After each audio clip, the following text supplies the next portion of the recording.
19 মাস ক্ষমতায় থাকার পর জোট সরকারের বৃহত্তম দল সমর্থন প্রত্যাহার করায় আস্থা ভোট হেরেছেন নেপালের প্রধানমন্ত্রী পুষ্পকামাল দাহাল।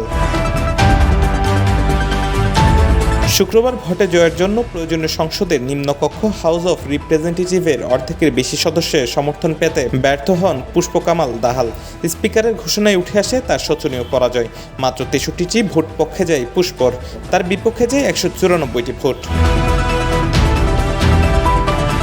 এর আগে প্রধান মিত্র নেপালের কমিউনিস্ট পার্টি সমর্থন তুলে নেয় বর্তমান জোট সরকারের উপর থেকে।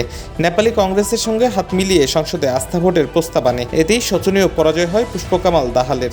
তার স্থলাভিষিক্ত হচ্ছেন কমিউনিস্ট পার্টির নেতা খড়গা প্রসাদ অলি। নতুন প্রধানমন্ত্রী হওয়ার রাস্তায় প্রসাদ আলী সমর্থন পাচ্ছেন জোটের।